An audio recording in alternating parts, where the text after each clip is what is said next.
Hey guys, welcome to this tutorial. As I promised, here I bring you a guide for composition and lighting. Are you ready? Let's get started.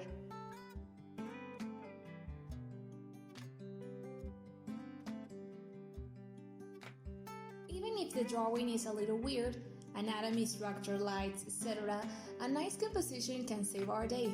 Why? Because a carefully composed image is universally interesting for the eye, and your image will be clear and engaging. In general, this is a boring composition, only ideal if you look to transmit immobility or stability.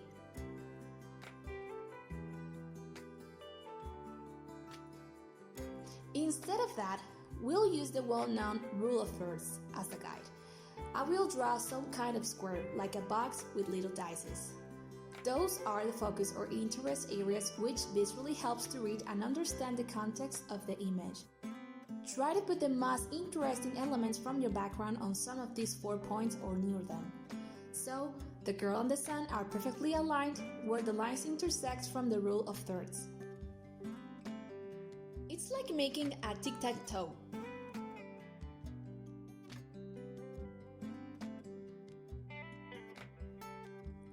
Reading lines are basically what the eye sees in a certain direction. The image guides you to that particular place, and you can see a certain pattern in some curl, like a loop, in the place where you're staring. Basically, they connect.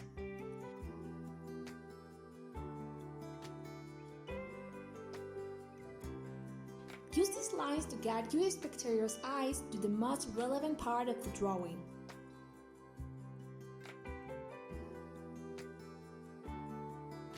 Use forms, light, trees, or the classic guides like the golden ratio.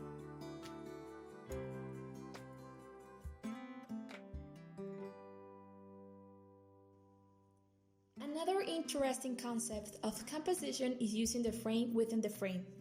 It's really nice if you want to focus on a single zone. It's a very useful storytelling tool. Also, protective frame. It's like putting the spectator's view looking through somewhere, like a first-person view. It also adds depth and perspective.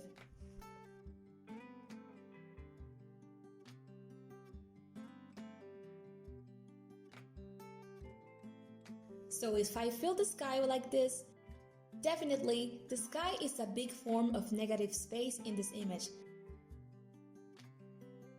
You can see on the left is more negative space than on the right, and this sort of gives the impression of negative space on the left image. It's like pushing down all of the stuff, which is the field, the sun, the flowers, etc. This gives it a nice balance. In the case of the right side, if we bring up the elements, we kind of lose the balance because we fill and saturate the negative space. We can fix this creating another negative zone. Putting grass, rocks, or any other detail would make it lose the negative space you would further add in the foreground elements and details.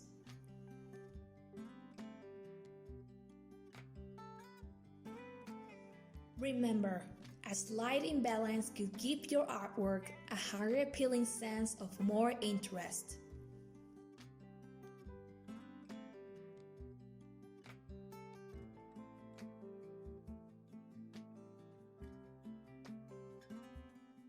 Keeping in mind all that was mentioned, a quick guide to figure out a landscape and create a sense of depth is painting from the background to the foreground, going darker on every single new layer.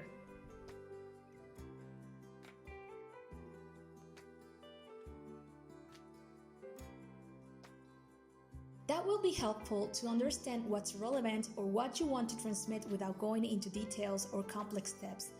This is like the basic structure of a background.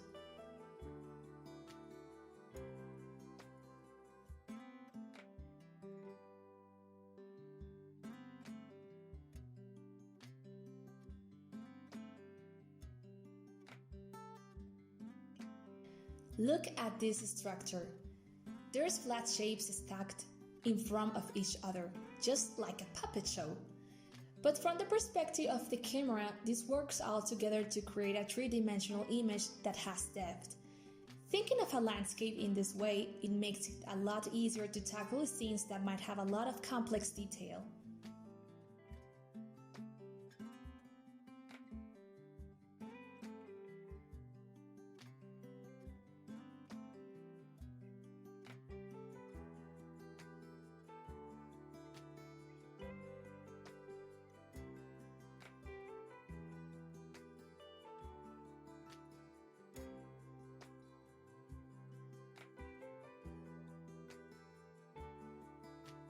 So when creating an environment or landscape, I think about the foreground, midground, and background. Having these layers in mind while designing can make it easier when establishing depth and to encourage strong compositions.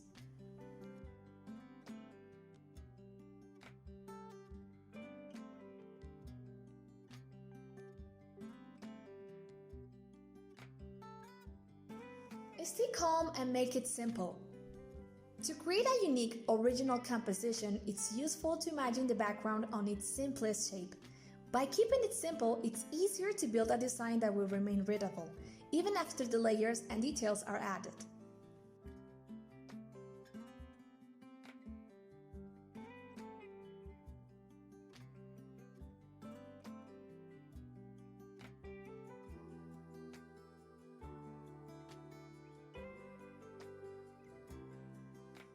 Try to experiment with different compositions. You'll communicate better the feeling you want to transmit in your drawing. The key is playing off what you have in mind and express it. Here are some examples.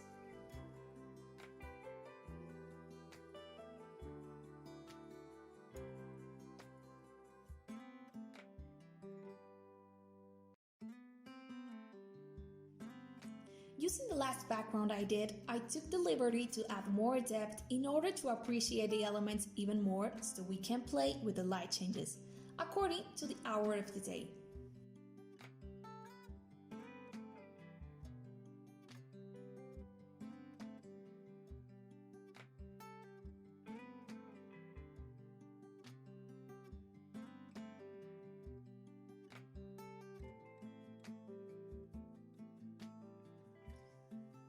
With this one, I start in a normal daylight, where the sun is at its highest point.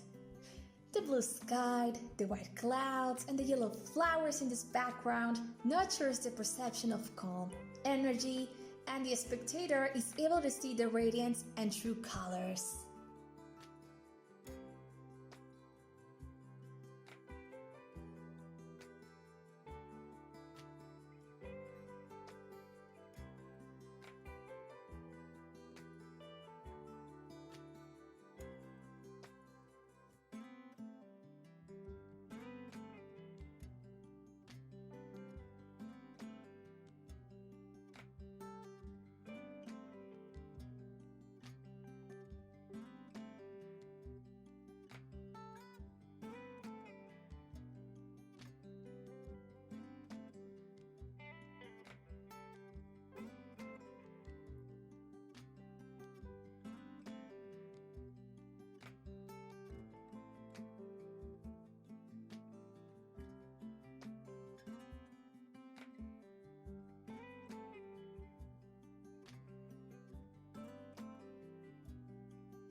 Let's suppose that we want to transmit another thing, like this night, sunset, and morning background.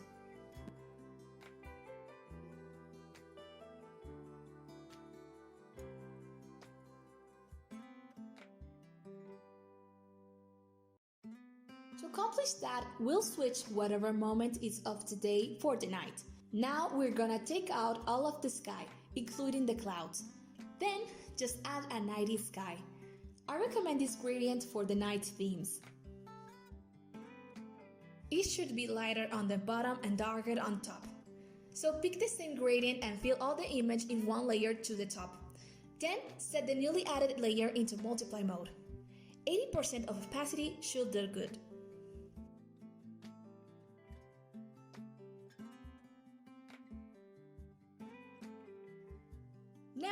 You can add the stars or fireflies, the moon, and as the final detail, you can play with the layers of the valley, the mountains, and change the saturation or glow, so they are not so bright for the night. In the areas most illuminated by the moon, I recommend to use the overlay layer and a blue color to paint delicately some of the most prominent areas. Good night!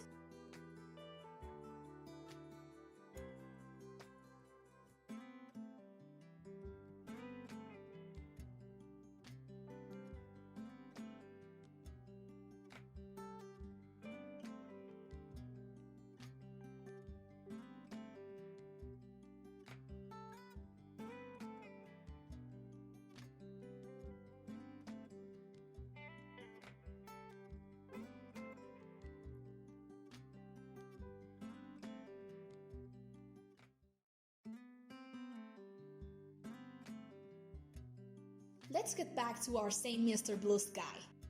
We erase it and add the usual sunset sky characteristics. There are many varieties of tine in this stage. It depends on what you want to invoke or what colors you may like, or the harmony for the background you choose.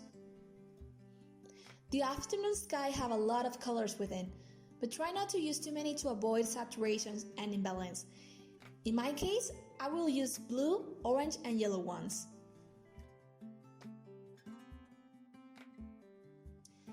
Now, contrary to the night, here the colors in the sky will be brighter and gold.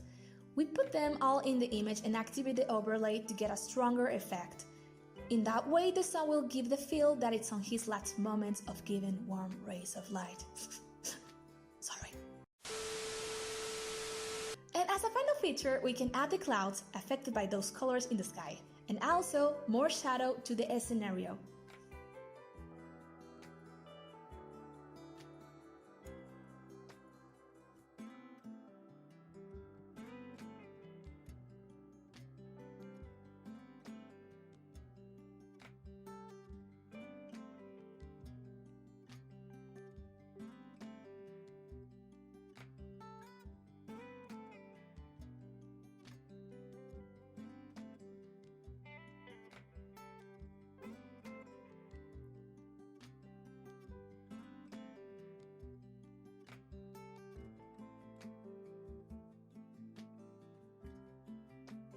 Now the opposite.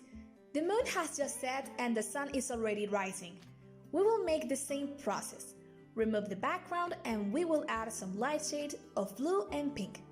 It is like when purple is combined with blue, but since it's no longer night, the purples begin to disappear, leaving us the saturated or pinkish tones. I recommend these gradients.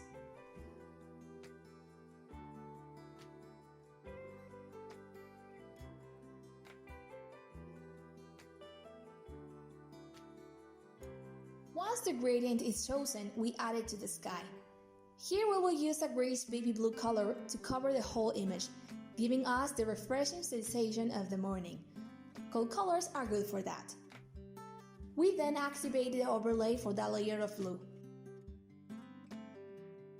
The colors are more used to be lighter since the sun isn't on its strongest point, so we desaturate them a bit. At the end, you can modify the layers, add clouds or blue shadows to emphasize more with the morning moment of this scene.